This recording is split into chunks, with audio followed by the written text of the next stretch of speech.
Creo que no tenemos agua en el edificio. No. Creo. Sí. O no está llegando hasta el tercer este algo pasó con un tubo, creo. Ok, entonces, este tema, primero buenos días a todos y todas, y este tema no entra en el examen, ¿verdad? O sea, esto ya es a partir de aquí en adelante, vamos al segundo parcial. Igual eso en el programa está escrito, digamos, por el código de colores. Recuerden que el examen es el miércoles nada más, ¿verdad? Igual a las 7 de la mañana, en la 1.16, y son 4 preguntas por tema. Entonces, eso quiere decir que el examen en total tiene 40 preguntas. Entonces, vamos a comenzar a ver este tema que es el de fatiga neuromuscular, calambres y dolor. Primero vamos a ver fatiga, luego vamos a ver dolor muscular y por último calambres. De lo primero que vamos a hablar entonces es de los tipos de fatiga que existen y vamos a hacer ahí una descripción de los mecanismos. Entonces, comencemos hablando de fatiga neuromuscular. Entonces, lo primero es decir que la fatiga, ¿sí?, va a corresponder a un fenómeno donde hay una disminución en la capacidad de generar fuerza y velocidad de contracción. La fatiga es un proceso que ocurre desde el primer momento, es decir, ustedes comienzan a hacer ejercicio y ya ahí van a comenzar a generar una serie de señales que van a ir poco a poco disminuyendo su capacidad de generar fuerza y velocidad de contracción. Entre más intensa sea la intensidad del ejercicio que están realizando, más rápido van a alcanzar la fatiga. ¿Estamos? Es un proceso reversible, eso es, ¿verdad? Significa que con recuperación se disminuye y vuelve otra vez a su nivel óptimo e implica alteraciones centrales y periféricas. ¿Qué quiere decir eso?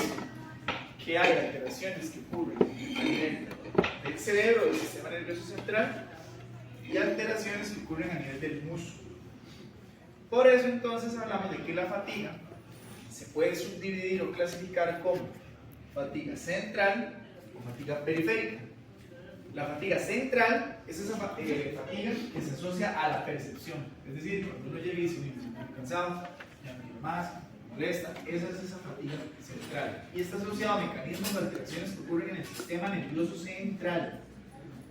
La fatiga periférica, ¿sí?, está asociada con alteraciones que ocurren en el músculo esquelético, ¿sí?, cosas que, por ejemplo, afectan directamente la contracción del músculo. Ahora bien, ¿qué es lo que pasa? Que lo que ocurre en el músculo afecta lo que pasa en el cerebro. Ustedes ya saben que existen señales que viajan del músculo al cerebro a través de unas fibras sensitivas. ¿Cuáles son esas fibras sensitivas? ¿Perdón? Sí, tenemos, por ejemplo, digamos, o sea, si hay, por ejemplo, si hay señales de sensitivas que vienen, por ejemplo, de los usos musculares, que vienen al cerebro y demás, pero esto, digamos, yo se los había mencionado en la primera clase y también creo que 3 y 4, ¿no? las fibras sensitivas 3 y 4, ¿se acuerdan? Que esos grupos sensitivos llevan información mecánica, de temperatura y de cambios químicos o metabólicos. ¿Estamos? Entonces, esa información viaja al cerebro y afecta lo que pasa acá y eso afecta la percepción. Entonces, la fatiga neuromuscular, por eso se llama neuromuscular, tiene un componente central y un componente periférico y es difícil determinar con precisión cuál es cuál. ¿Estamos? Vamos a cerrar la puerta. Que si no... Gracias.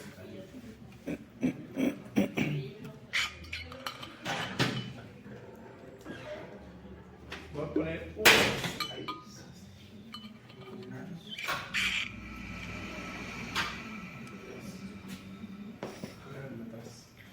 Entonces, eso es con la fatiga central y periférica. ¿Cómo se clasifica? Cuando nosotros hablamos de fatiga, tenemos que tener claro entonces cuáles son los sitios anatómicos vinculados o asociados a esa fatiga. Si hablamos de la fatiga central, las dos principales estructuras involucradas van a ser la corteza motora y la médula espinal. ¿Sí? Por eso es fatiga central. Y eso se vincula a activación o alteraciones en la actividad de la corteza motora primaria, propagación de las señales del sistema nervioso central, activación de unidades motoras y músculos y propagación neuromuscular. Afectaciones en esas zonas o en estas acciones se asocian con fatiga central. Luego, cuando hablamos de fatiga periférica, hay más puntos que se ven afectados y son dentro del músculo. ¿Estamos? Entonces, tenemos por ejemplo alteraciones del funcionamiento de la bomba de sodio y potasio TPasa, de la unión neuromuscular, de los túbulos T, de los receptores de didiopiridina y ranodina, de la bomba de la cerca, de las proteínas reguladoras y de la interacción entre los filamentos de miosina y actina. ¿Estamos? Esto también está ligado o asociado con alteraciones del acople, excitación, contracción, disponibilidad de los sustratos, ¿verdad?, metabólicos, afectaciones del estado del medio intracelular, afectación del rendimiento del aparato contráctil y alteraciones en el flujo de sangre. Es decir, si le llega menos flujo de sangre al músculo, hay menos aporte de oxígeno, menos aporte de nutrientes y por lo tanto se aumenta la probabilidad de fatiga. ¿Estamos? Entonces, cuando una persona experimenta fatiga periférica, la causa puede ser una alteración en todos estos puntos que les acabo de mencionar.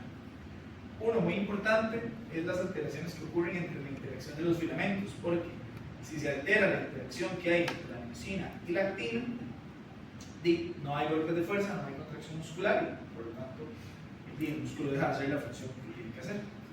¿Dudas o preguntas hasta acá? Ahora lo que vamos a ver es por qué es que se pueden afectar aspectos a nivel central o aspectos a nivel periférico. Hay diferentes factores implicados en esa sensación de fatiga. Hay factores neurofisiológicos, factores neuropsicológicos y lo que se llama la expectativa de rendimiento. Cuando ustedes van a hacer algún tipo de ejercicio, ya saben que ustedes tienen una expectativa de cómo creen que van a percibir el esfuerzo que van a realizar. Entonces, a eso se le llama expectativa de rendimiento. Esa expectativa inicial puede perjudicar el esfuerzo que vayan a hacer. Ejemplo, en el laboratorio, un día que lleguen y digan, hoy sí que no quería venir a las 7 de la mañana a la universidad, ¿verdad? Y entonces les toca hacer un experimento y entonces la prueba quede muy realita, porque ustedes no tenían ganas. A que sea un día que ustedes vean más motivados o les interese el laboratorio ese día, entonces digan, uy, sí quería hacerlo. Entonces, eso puede afectar, digamos, la percepción del esfuerzo. Pero, asociado a eso, hay que tomar en cuenta estos otros aspectos. ¿Cuáles? Las características del ejercicio que van a realizar. No es lo mismo hacer una prueba de Wingate que hacer, por ejemplo, una prueba de Margaria. Ya se dieron cuenta, ¿verdad? Las dos, es diferente. Entonces, otra cosa es la información sensitiva que reciben, ¿verdad?, del estímulo que están obteniendo. Factores metabólicos, temperatura corporal, el equilibrio ácido-base, los gases sanguíneos, el esfuerzo respiratorio y cardiovascular, la respuesta neuroendocrina y la respuesta del sistema nervioso central. O sea, todos esos aspectos, que son aspectos neurofisiológicos, pueden estar asociados o vinculados con esa sensación de fatiga que ustedes van a tener. Además, hay que tomar en cuenta la parte neuropsicológica, o sea, el grado de activación que tienen, digamos que es como ese grado de excitación inicial por lo que van a hacer, que eso pasa mucho, por ejemplo, con los deportistas cuando van a hacer una prueba, la motivación que tengan, el estado de ánimo y la percepción del esfuerzo. Todo eso afecta igual la sensación de fatiga que vayan a tener. Lo mismo, si es un día en el que ustedes, por ejemplo, explica de forma similar, el día del examen ustedes llegan y la noche anterior les pasó algo que no es agradable o lo que sea, o no estudiaron, o sienten que no estudiaron lo suficiente y eso afecta su estado de ánimo, su motivación. Cuando están durante el examen es como, ¿verdad?, la sensación es como más fea estar ahí haciendo el examen porque ya están pensando de forma negativa que les va a ir mal. Lo mismo pasa con el ejercicio. Entonces, todos estos aspectos hay que tomarlos en cuenta. ¿Estamos? ¿Dudas, preguntas? ¿No? Ok. Ese nivel de fatiga que desarrolla una persona va a depender de algunos aspectos que ya acabamos de ver, que depende de factores neurofisiológicos y psicológicos, pero depende también, por ejemplo, del estado de acondicionamiento del sujeto, o sea, qué tan buena condición física tenga esa persona, porque yo les puedo decir a ustedes que de verdad que ustedes hacen ejercicio a cargas muchísimo más altas o toleran mucho mejor el ejercicio de lo que lo toleran el resto de estudiantes del resto de cursos de este departamento. Nosotros tenemos estudiantes, yo les pongo 50 watts de carga y ya con eso casi que logro que lleguen al punto de desmayo, o sea, sin exagerar, no digo que todos, pero hay estudiantes que sí. Entonces, el nivel de condicionamiento del sujeto sí importa. Luego lo otro es la composición del tipo de fibras del músculo involucrado. No es lo mismo que estoy involucrando solo fibras tipo 1, aquí estoy haciendo un esfuerzo donde involucro una gran cantidad de fibras tipo 2, ¿verdad? Porque es un esfuerzo mayor y son más fácilmente fatigables. Lo otro es la intensidad y la duración del esfuerzo, ¿verdad? Todo el ejercicio. No es lo mismo, repito, hacer una prueba de Margari que hacer una prueba de Wingate, es diferente. Y lo otro es el estado nutricional. Si ustedes vienen a hacer una prueba en estado de ayunas, no va a ser lo mismo que si vinieron luego de haber comido, ¿verdad?, una cantidad apropiada de alimentos. ¿Dudas, preguntas, comentarios? ¿No?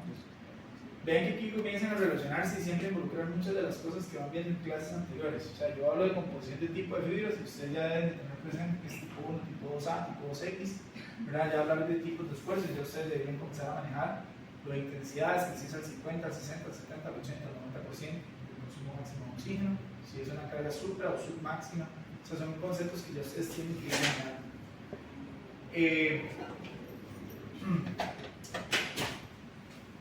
Nosotros vamos a ver ahorita cuáles son algunos de los mecanismos implicados en la fatiga en función del tipo de ejercicio o de la intensidad del esfuerzo. Eso varía. Entonces, los factores limitantes cuando realizo ejercicio de baja intensidad no van a ser los mismos que cuando hago un ejercicio de mayor intensidad. Eso es lo que vamos a ir viendo. Acá tienen más o menos la representación de intensidad en porcentaje de consumo máximo de oxígeno, que esto aplica más para los ejercicios más cíclicos, como correr, nadar, andar en bicicleta. Y entonces, si hacemos un esfuerzo del 50% del consumo máximo de oxígeno, que es un esfuerzo leve, entrando a moderado, ¿verdad?, tenemos que las alteraciones del sistema nervioso central, como por ejemplo el dolor, el aburrimiento, o también por ejemplo lo que es la deshidratación, el aumento de la temperatura corporal, la hipoglicemia, la hiperamonemia, que es el aumento en los niveles de amonio, todo eso puede producir alteraciones en el funcionamiento del sistema nervioso central, ¿verdad?, que llevan a la fatiga. Y supongan que ustedes están corriendo, no sé, 2 horas y media, digamos 3 horas en un entrenamiento al 50%, entonces es aburrido estar ahí tanto rato corriendo, entonces ya eso afecta la percepción del esfuerzo, ya posiblemente haya deshidratación, hay aumento importante de la temperatura corporal, puede que se presenten hipoglicemias dependiendo de si han consumido o no carbohidratos, entonces todo eso afecta la percepción del esfuerzo. Luego lo otro es que puede limitar, puede producir la fatiga, es la capacidad oxidativa del músculo y especialmente los ácidos grasos. Por ejemplo, si ustedes no están tan adaptados a oxidar ácidos grasos como combustible, posiblemente eso les afecte el rendimiento y aumente la fatiga.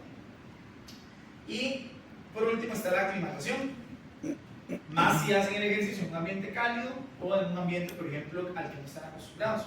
Esto lo van a ver un poco cuando vayamos a Turrialba, al laboratorio de clima cálido y húmedo, porque en esas condiciones particularmente, pues, uno se siente fatigado más rápidamente que haciendo ejercicio en condiciones acá estamos en. ¿Cuál es la principal fuente de energía cuando hacemos este tipo de ejercicio? Las grasas y los hidratos de carbono. Ahora, ¿qué ocurre cuando aumento la intensidad del esfuerzo?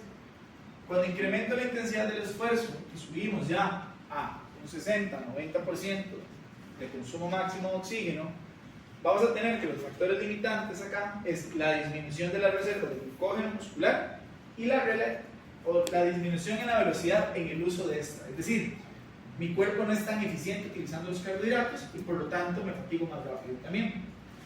Otra cosa que afecta es la capacidad máxima de suministro de oxígeno.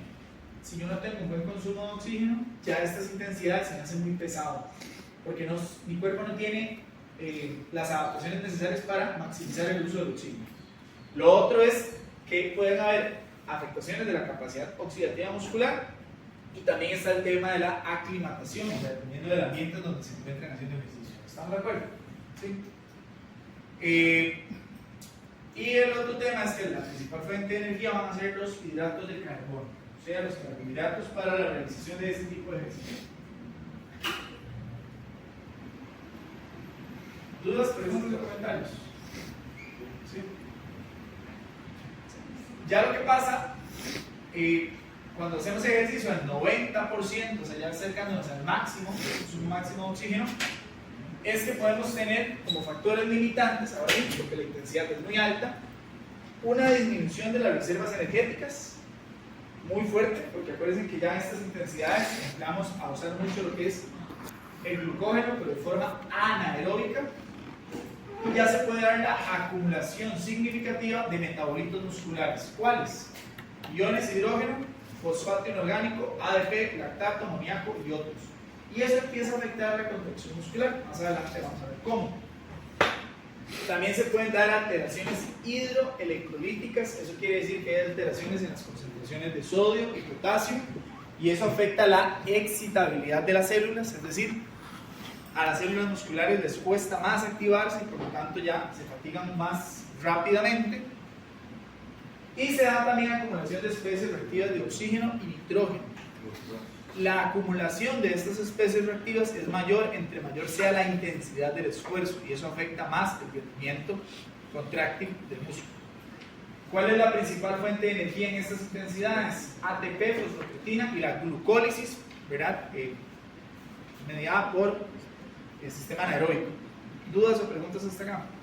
¿Sí? Especies reactivas de oxígeno y nitrógeno, ¿a qué hace referencia específicamente? Cuando nosotros hacemos ejercicio, se producen una serie de moléculas inflamatorias, ¿verdad? Porque se producen como subproductos del metabolismo en ese momento. De esos subproductos, uno son estas especies reactivas de oxígeno. Para ponerlos en contexto, todavía hoy día aparecen gente que dice eso. Dicen que el ejercicio no es bueno porque se produce mucha oxidación. Cuando hay muchos componentes oxidativos o oxidantes, eso daña las células. Entonces, por ejemplo, si usted se expone a ambientes donde hay muchos componentes oxidantes, eso puede generar daño celular y puede generar cáncer y un montón de cosas. Cuando usted hace ejercicio, usted produce un montón de oxidación, pero hay un detalle. Su cuerpo produce esos oxidantes, pero produce un montón de antioxidantes que literalmente neutralizan el efecto negativo de esas especies reactivas. Entonces no es para nada contraproducente. Antes, ¿qué pasaba? ¿O qué pasa ahorita? Que mucha gente dice, no, es que como usted hace ejercicio así, entonces necesita consumir antioxidantes para favorecer eso. No los necesita. O sea, entonces ustedes van a ver que hay una tendencia de gente ahora en redes sociales que dice, no, es que hay que consumir antioxidantes por el efecto oxidativo del ejercicio. Yo, no, porque el ejercicio por dicha hace las dos cosas. Entonces es por eso así. Pero de ahí salen, digamos, de todos esos procesos metabólicos. Porque, digamos, al final, cuando usted hace ejercicio, usted está oxidando un montón de cosas. Bueno, carbohidratos, grasas, ¿verdad? Y se producen dentro de sus subproductos estas especies reactivas de oxígeno. ¿Que es verdad que bajo otras condiciones son peligrosas? Sí, bajo otras condiciones, pero en el ejercicio no lo son. ¿Estamos? ¿Dudas, preguntas? Y de hecho ahorita vamos a hablar de esto, porque ellas están vinculadas también con la aparición del dolor muscular. Bueno, sí, la aparición del dolor muscular y la resistencia. ¿Dudas, preguntas? No, son muy seguras. Entonces, eso es importante tenerlo presente. ¿Qué ocurre con el ejercicio que no es de dominancia aeróbica, sino más de contracciones isométricas o como uno hace en el gimnasio? Algo similar al ejercicio intenso. Tenemos disminución de las reservas energéticas. Recuerden que los principales sustratos energéticos que utilizamos cuando hacemos ejercicio de fuerza o hipertrofia van a ser el ATP y la fosfocreatina y los hidratos de carbono por glucólisis anaeróbica. ¿Estamos? Estas son las principales fuentes de energía. Se va a dar entonces acumulación de hidrogeniones, fosfato inorgánico, ADP, lactato, amoníaco y otros, y eso afecta la contracción, y también se pueden presentar alteraciones hidroelectrolíticas. ¿Estamos? Estos van a ser como las principales señales, los principales factores limitantes. Y por último es importante tener presente, me encanta que no sé por qué la presentación elimina cosas. Los cambios fisiológicos que tienen lugar durante el ejercicio pueden contribuir a la fatiga por múltiples mecanismos. O sea, yo no puedo llegar y decir, sí, el único mecanismo que me explica la fatiga es una cosa que es multifactorial, o sea, son muchos factores los que favorecen e inducen la fatiga. ¿Estamos? ¿Dudas? ¿Preguntas? Bueno, entonces, vamos a ver brevemente cuáles son estos posibles mecanismos que me ayudan a mí a decir por qué es que yo me fatigo de forma central, por qué me fatigo de forma periférica y cómo se interrelacionan. Los mecanismos de fatiga central no están tan claros. Se han establecido algunas hipótesis de qué es lo que puede estar pasando y parece ser que la fatiga central es determinante, digamos, en la capacidad de un individuo de realizar ejercicio. porque muchas veces el músculo puede continuar haciéndolo, pero el cerebro ya manda señales como de ya no podemos continuar, que esto tiene que parar. Entonces son mecanismos como de protección que tiene el cuerpo. Entonces, cuando hablamos de fatiga central, esa fatiga central puede estar siendo generada por bloqueo de potenciales de acción, que saben que son las señales eléctricas que permiten, ¿verdad?, que se propaguen los estímulos. Que haya inhibición de las motoneuronas alfa, ustedes saben que son esas motoneuronas que inervan los músculos esqueléticos. Que haya aumento en la actividad de los grupos sensitivos 3 y 4 y que estas señales alteren la percepción del cerebro, o sea, las señales que llegan al cerebro y por lo tanto se afecte la percepción. Que haya variaciones en la excitabilidad de las células que están en la corteza motora, que son las áreas del cerebro encargadas del control motor. Que haya efectos de ciertas neuronas que liberan serotonina. La serotonina se ha asociado con la aparición de fatiga. Entonces en algún momento alguien decía, no, entonces hay que consumir aminoácidos porque eso disminuye la producción de serotonina. No, no sirve de nada. Pero se ha señalado que altos niveles de serotonina o alteraciones en esos niveles puede producir fatiga. Y por último, la liberación de citoquinas como la CK6. O sea, son algunos de los mecanismos. Voy a darles de hecho un ejemplo práctico con esto de la serotonina. Hace ya un tiempo alguien me había preguntado una vez, yo no sabía, no tuve idea, como que era una persona que siempre que iba al gimnasio sentía mucha fatiga y demás. Después no supe más del asunto, pero la persona me contó que el asunto es que, o sea, la historia es toda rara, ¿verdad? Como un amigo que me preguntó por un amigo que iba al gimnasio y que se fatigaba. Resulta que este amigo de esa persona sufría una condición psiquiátrica y tenía que tomar un medicamento y ese medicamento alteraba los niveles de serotonina y entonces la persona cuando entrenaba sentía más fatiga de la que usualmente sentiría otra persona y estaba asociado al fármaco que tomaba. Entonces, con esto lo que les quiero decir es que general, bueno, ustedes de hecho deberían, bueno, por dicha ahora sí es así, cuando ustedes pasen ya hacia arriba los cursos de prescripción en salud y demás, siempre tengan presente que cuando tengan pacientes o en realidad mucha de la población incluso con la que ustedes van a trabajar va a tener patologías.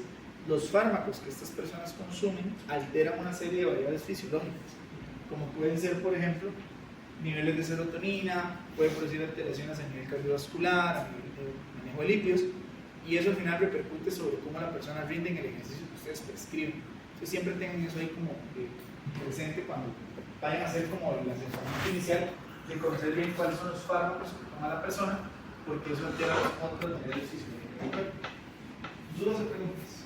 ¿No? Ok, entonces, cuando hablamos de la parte periférica, los dos principales mecanismos que se han establecido o que explican los cambios que ocurren en el músculo son estos: acumulación de los iones de hidrógeno y acumulación del fosfato inorgánico. Esos son los dos principales.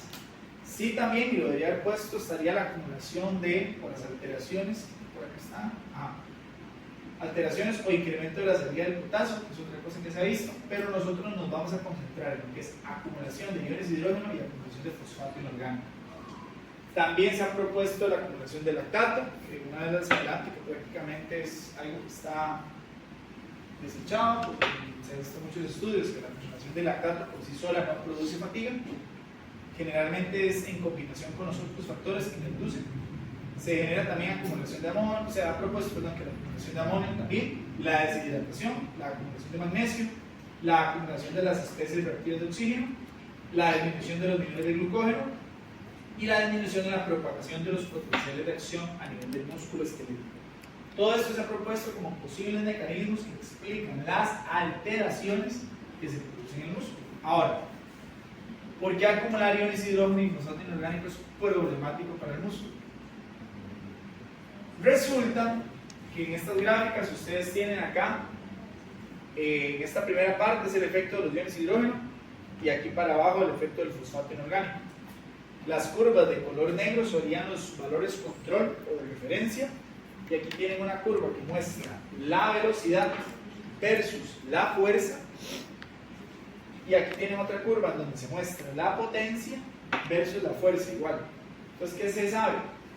Cuando usted pone fibras musculares, esas son fibras musculares aisladas, y las expone a iones de hidrógeno, se está haciendo el medio más ácido ¿Qué notan ustedes que ocurre con la velocidad y la potencia?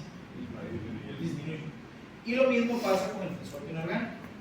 Hay una disminución tanto en la generación de velocidad como de la potencia del músculo. Entonces al final eso lo que me implica es un aumento en la fatiga muscular. ¿Estamos de acuerdo? ¿Dudas, preguntas? ¿No? ¿Sí? Entonces, por la misma acidez, es que tanto los iones, bueno, los efectos, okay, la misma acidez es lo que genera que la velocidad y que la potencia disminuya. De hecho, ya lo vamos a ver, para explicar por qué pasa eso. Pero digamos, ¿qué pasa cuando ustedes ponen, o sea, cuál sería el problema de que el medio sea muy ácido entre el músculo? Por ejemplo, porque las enzimas son proteínas y las proteínas se tienden a desnaturalizar ante medios ácidos. Entonces la acidez del medio altera la función de las proteínas y por lo tanto entonces esas proteínas dejan de trabajar de forma apropiada. Entonces los iones hidrógeno y el Fosfato fosfato inorgánico. inorgánico lo que hacen es como Ya les vamos a ver porque el fosfato inorgánico está asociado con también lo que tiene que ver el manejo del calcio.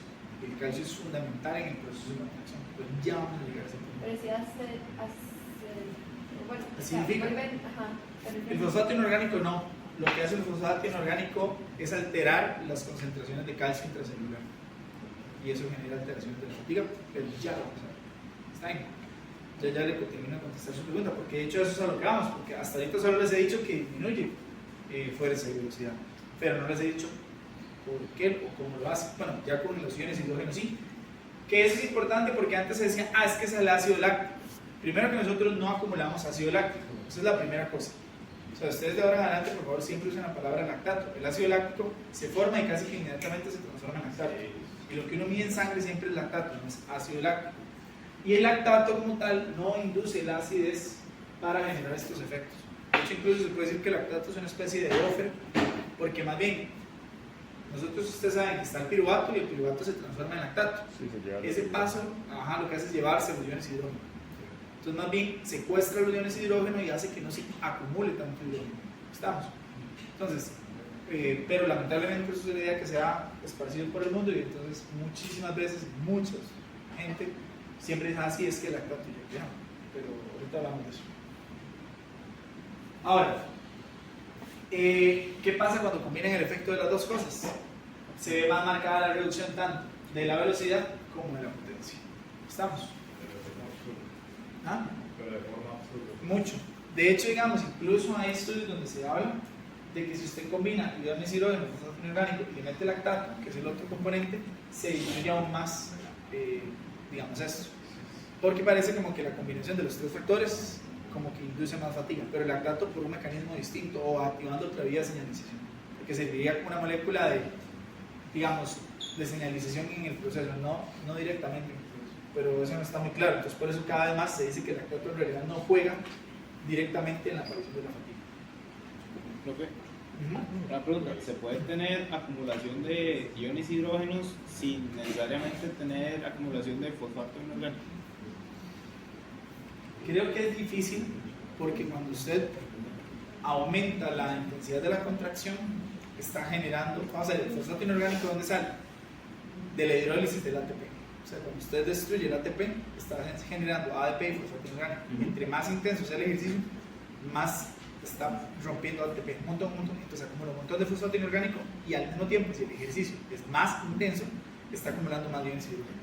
Entonces están dando las dos cosas a la vez. Entonces es muy difícil decir, al menos en el músculo de un ser humano, que ocurre solo un proceso o el otro proceso. Es que ¿cómo lo dividieron en dos escalas? Por eso, Porque justamente les decía, esto se hace en fibras musculares aisladas, es decir, yo tomo una biopsia, saco el músculo y esas fibras las pongo en un montaje especial y ahí les echo solo hidrogeniones o solo fosfato inorgánico para ver el efecto de uno del otro y ver el efecto combinado. Pero es ya aislado, digamos, es algo meramente ya lo que llamamos in vitro, in vivo. ¿Estamos? Ahora sí. ¿Sí? Es un mecanismo, bueno, son reversibles, ¿verdad? Sí, correcto, con la recuperación y el descanso son reversibles. Pero entonces, hasta que uno deja de realizar el ejercicio o el esfuerzo, Ok. se empieza a revertir o inmediatamente. No, tarda un tiempo. O sea, es inmediata la recuperación, sí, en el sentido de que si usted deja de hacer el ejercicio y automáticamente todos los mecanismos que hay en su cuerpo para regular esto van a comenzar a trabajar para reducir los niveles.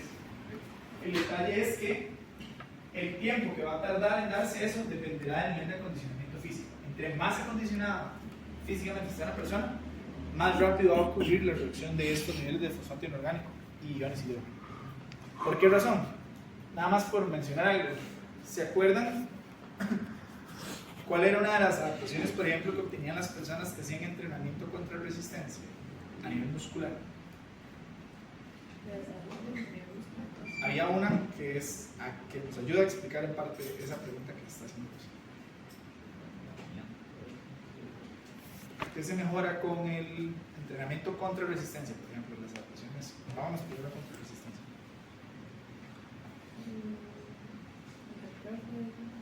Sí, hipertrofia, sí.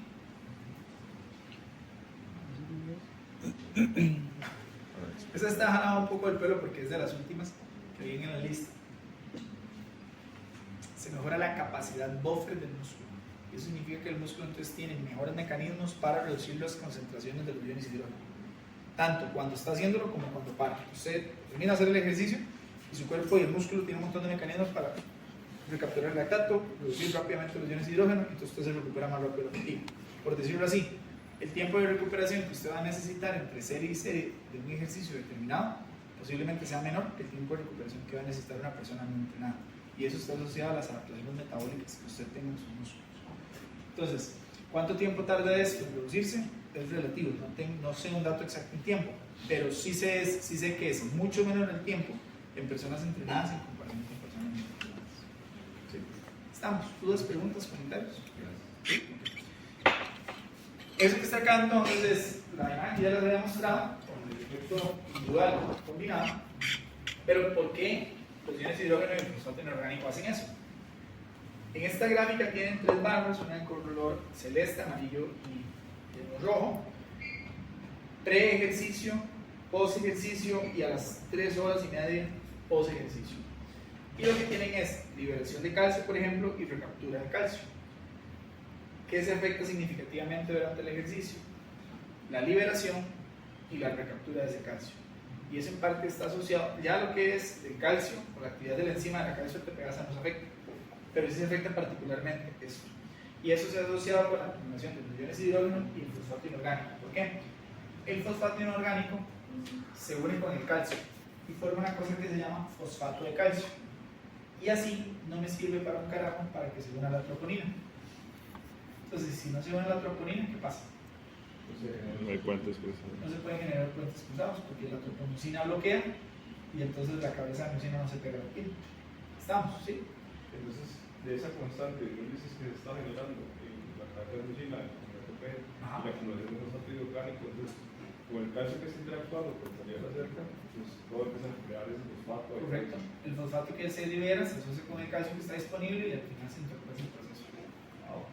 Y además, se afecta la recaptura del calcio porque la cerca es una proteína y las proteínas comienzan a dejar de trabajar bien a ciertos pHs. Entonces se afecta la recaptura del calcio, el retículo ya no tiene suficiente nivel de calcio, no se bombea calcio para afuera y además el calcio que se bombea se asocia con el fosfato inorgánico y entonces se nos va popularmente al carajo el proceso de contracción y por lo tanto perdemos fuerza y velocidad. ¿Sí? ¿Sí? Como todo, ¿qué se hace? Digamos, no viene casi como que al tema, pero ¿qué se hace entonces ya después? Bueno, ¿qué hace el cuerpo ya después con ese fosfato de calcio? No, la ventaja que tiene es que una vez eso se precipita, o sea, significa que como que se viene hacia abajo, pero una vez que eso pasa en el músculo, y tiene mecanismos donde una vez que ya el estímulo cese, digamos, ya este pH se regule el fosfato, se vuelve otra vez a reciclar, o sea, entonces se despega el fosfato del calcio, el calcio se vuelve a ingresar en el retículo, el fosfato se recicla o se elimina, o se vuelve a utilizar para formar ATP. Aquí es la ley esta de la materia no se crea ni se destruye, solo se transforma. ¿Dudas, preguntas o comentarios? ¿No?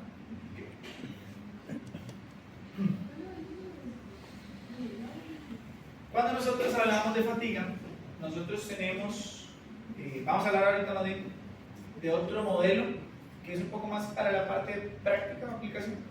Entonces, vamos a ver primero un modelo que es el modelo de fatigabilidad percibida, y luego vamos a hablar de aquí de otro modelo rojo que ahorita no voy a poner porque no es de mi interés. Pero este modelo de acá de fatigabilidad percibida, que tiene que ver con la percepción del individuo de qué tan fatigado se siente, se asocia a dos cosas: a la homeostasis, ¿verdad?, del individuo, ese estado estable, y al estado psicológico, que ya esto es de lo que vimos. De hecho, está ligado a los factores neurofisiológicos y eso está ligado a los factores neuropsicológicos. Pero esas son cosas que uno puede decir que yo puedo trabajar con eso para tratar de reducir la fatiga que presenta la persona. Entonces, cuando nosotros hacemos referencia a la homeostasis, ¿qué factores pueden alterarse que alteren, o más bien qué factores pueden cambiar que alteren la homeostasis? Primero, glucosa sanguínea. Vamos a poner un escenario sencillo. Vamos a tomar un deportista de Juegos Nacionales, un muchacho de 17, 18 años. Un muchacho, como quieran. Entonces, ese muchacho, resulta que como está en un proceso de formación deportiva y todo, y si alguien está involucrado en Juegos Deportivos Nacionales, sabrá que ahí pasan cosas que nunca deberían de suceder.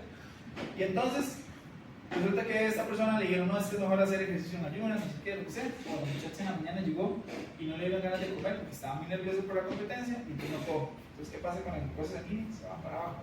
Y ya dijimos que la hipoglicemia aumenta la probabilidad de fatiga, ¿verdad? Entonces, eso es un problema. Luego, digamos que ese año los Juegos Nacionales son en Siquirres.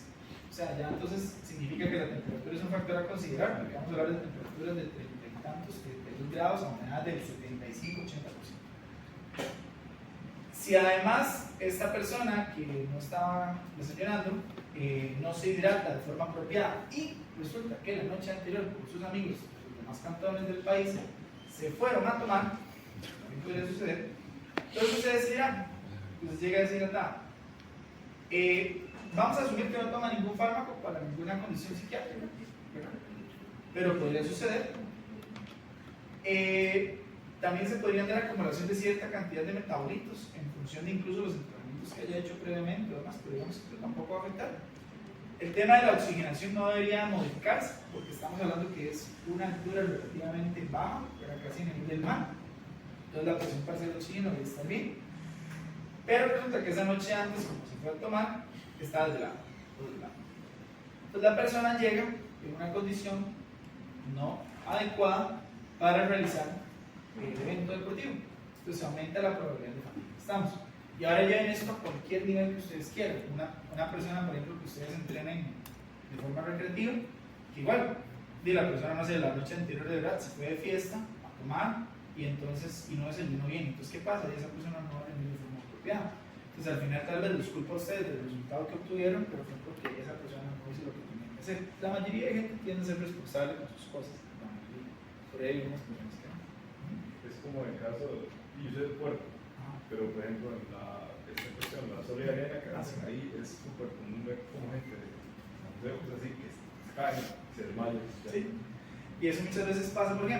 Porque la gente cree que llegar a hacer una carrera de 10 kilómetros en cualquier ambiente es lo mismo, ¿no? Si usted no está acostumbrado, digamos, a la brisa marina y a la temperatura o humedad relativa que genera eso, que es una cosa absurda, a usted eso le afecta un montón. Entonces la probabilidad de fatiga suya es muchísimo más alta que una persona que es del puerto, por ejemplo, de una zona cálida y húmeda, que está acostumbrada a entrenarse en esas condiciones. O por ejemplo, usted no considera el tema de la hidratación y resulta que usted tenía tal vez que estarse hidratando desde días antes, porque cuando ya usted está en el puerto se deshidrata más rápido de lo que se deshidrata cuando está en San José.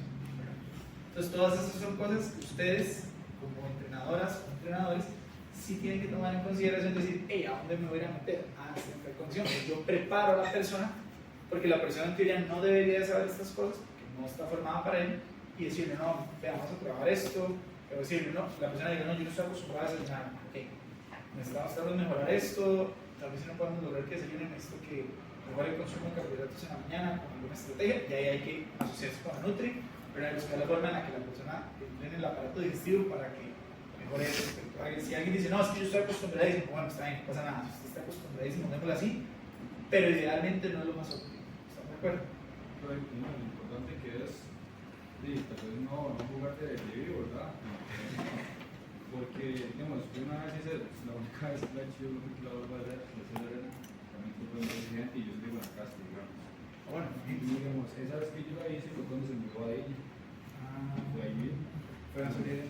Y digamos, o sea, la gente piensa, tú seas atleta, yo puedo hacer nada, no puedo hacer nada, y fue un conjunto de situaciones que ellos llegaron a poner en su parte. Es súper difícil, digamos, porque lo interesante de eso es que muchas veces las personas me dicen, no, pero ese ejercicio yo estoy acostumbrado. Sí, hacer ejercicio en sus, ¿se acuerdan lo que hablábamos en el puro inicio del semestre? Es como las respuestas agudas que manifiesta mi cuerpo varían dependiendo de características del ejercicio, características ambientales y características de la persona. Entonces, que mi cuerpo se comporte de una forma bien bajo ciertas condiciones no significa que vaya a ser igual bajo una condición en la que yo no estoy acostumbrado. Y eso, en serio, si uno no tiene claro eso, comete imprudencias. Como usted dice, que es un lugar de vivo, no debería hacerlo. Y eso pasa mucho, yo por eso les puse el caso de un adolescente, porque eso pasa mucho más en gente joven. La gente joven es más propensa a actuar de forma, tiene un nombre, impulsiva, digamos, o aumento del riesgo, la probabilidad de riesgo. O sea, en cambio la gente, no sé si pero en adolescentes, en gente joven sí es muy grave que eso suceda. De hecho, ustedes son una población que, digamos, es de cuidado por el hecho de que en serio, como ustedes son, si dice algo, ustedes van a intentar hacerlo, aunque tal vez ya no deberían hacerlo. Pero entonces, como mejor. ¿Alguna pregunta? ¿Dudas? Okay. Y no me malinterpreten con eso, pero es que por el ambiente, por ejemplo, particularmente, yo sé que en terapia física es distinto, pero en Simón, el asunto de la competitividad es algo serio. Y entonces eso se da. Alegría, a veces es delicado. compitiendo todo el tiempo. Claro, con una pata menos, ¿no? Obviamente. Tiene un amigo que decía una frase pocos años que decía que nada más No, es fíjate, ya. recreativo cuando se vuelve competitivo. Entonces, fatigabilidad del rendimiento. Estos son aspectos que están vinculados a la función contráctil y a la activación muscular. Esto yo no lo puedo controlar también, porque son alteraciones que van a ocurrir en el músculo sí o sí, producto de la intensidad del ejercicio o del esfuerzo que estoy realizando. Entonces, inevitablemente, mi cuerpo se va a fatigar. ¿Están de acuerdo? O sea, no importa, yo podría tener el mejor, no les hablé de esto, yo podría tener bien controlado todo esto, pero igual va a generar fatiga, ¿verdad? No es que yo lo puedo manejar al 100%, pero esto se va a ver afectado siempre. O sea, se va a ver afectada la cinética del calcio, la capacidad de fuerza, el flujo de sangre, o sea, son cosas que van a pasar y yo no las puedo cambiar, y esto obviamente afecta la fatiga, o sea, la probabilidad de fatiga. No les mencioné, pero el otro aspecto importante cuando hablamos de fatiga es el estado psicológico. La excitación, la función ejecutiva, las expectativas, el ánimo, motivación, dolor y el último aspecto que yo voy a hablar son claves. ¿Por qué? Porque si yo, no sé, estoy desmotivado, si la noche anterior me peleé o me enojé con alguien o lo que sea, todo eso altera el rendimiento. O sea, entonces, por eso son muchas variables, muchas cositas y cualquiera de ellas puede afectar. Yo no sé si ustedes conocen el caso de esta jugadora, si no me equivoco, fue en Australia, en Estados Unidos, no recuerdo, el femenino, que el papá de en la española, al final de España, digamos, hay un jugador español que el papá de ella muere previo al partido Y no le dicen. y a ella no le dicen hasta que termine el partido, ¿verdad? O sea, y es como, no sé qué, ¿por qué? Porque obviamente imagínense usted, es el momento más importante del partido de la historia posiblemente esta muchacha. Si usted le dice eso a ella, ¿qué va a pasar con el ánimo? Definitivamente no. Entonces, de eso se dijo, pucha, pero no decir que murió el papá. Tal vez ya se había conversado de, no vamos a decirle nada hasta que termine el partido. Pues la muchacha incluso dijo, por favor, si algo pasa, no digan nada hasta que termine el partido, porque es mejor mantener esa expectativa de, prefiero mantener la incertidumbre de no saber nada a saber que ya sucedió. ¿Están de acuerdo? ¿Sí? Yo recuerdo un caso que no tiene que ver con el ejercicio, pero que me pasó una vez un examen acá de fisiología del ejercicio con un estudiante que al decir los minutos antes de que fuera el examen, la familia la llamó para decirle que la abuelita se había muerto. Y particularmente el que el señor no se había muerto en ese momento. O sea, que estaba muy mal de salud, pero no había fallecido en ese momento. La muchacha igual decidió hacer el examen. Pero obviamente ya está toda afectada por la noticia que le acaban de dar a la familia en ese preciso momento, ¿verdad? Entonces uno dice, claro, culpa a la familia, pero tal vez no era el momento y a veces el señor no se había ido ya ahí, sino que fue después. Entonces fue todo un tema. Pero entonces justamente con eso hay que tener cuidado. Pero por último, la retroalimentación del rendimiento. Vean, eso siempre lo digo porque es de las cosas que pasa, siempre les digo. Si ustedes están en clase, cuando ustedes preguntan, no hacen algún comentario, yo les dijera, primero les decía cara fea y luego les dijera como, no, eso no viene al caso, no tiene sentido, automáticamente ya nadie va a preguntar, porque van a decir, no, ya no me preguntar. Entonces, lo mismo pasa en los entrenamientos. Si usted tiene a alguien que está entrenando y en serio esto pasa, y perdón las expresiones que voy a usar, pero como que alguien venga y le diga, vea, este para usted está todo gordo, porque usted no viene a alinear, ya la persona no quiere alinear. Y eso ustedes dicen, no pasa, sí pasa. Es más, yo les puedo decir por experiencia personal, yo he presenciado a entrenadores de este país en varias disciplinas deportivas, literalmente mentarle la madre a un atleta en medio, pero literalmente, o sea, llegar y despotricarle hasta en la madre por alguna cosa que se hace. Entonces yo me imagino, ahora todos miran, no, me molesta, yo estoy seguro que no me molesta, pero estoy seguro que uno puede llamarle la atención a alguien sin necesariamente recordarle la mano. Creo que no es necesario. Y eso pasa. Entonces yo lo que les digo es tengan mucho cuidado con la forma en la que dan retroalimentación, porque esto es demasiado delicado. Hay un libro que a mí me encanta de estos temas que se llama Cómo hacer amigos e influir en las personas. Es un libro viejísimo, más de 80 años, Daniel Carnegie se llama el autor, pero es buenísimo, porque básicamente lo que le dice a usted es cómo primero usted, cuando está en una situación difícil, cómo haría usted, cómo hacer el approach de la situación, digamos, cómo manejar circunstancias particulares o cómo hacer aproximaciones para que la gente sea más receptiva, por ejemplo, a querer cambiar de opinión. Porque si algo que es muy complicado con la gente es que cambie de opinión. Nadie va a querer cambiar de opinión, porque hay una cosa que es cierta. Si ustedes tienen una idea, hay que decir, no, es que yo estoy atacando el argumento, no estoy atacando a la persona. Eso es medianamente cierto, porque cada argumento que tiene alguien forma parte de ella. Entonces, cuando yo ataco el argumento, la persona siente un ataque a su persona, aunque sea hacia el argumento. Entonces, eso es una línea muy sensible. Entonces, esta parte tengan cuidado, porque esto puede afectar la motivación, el ánimo, las expectativas y la excitación o ansiedad que tenga la persona.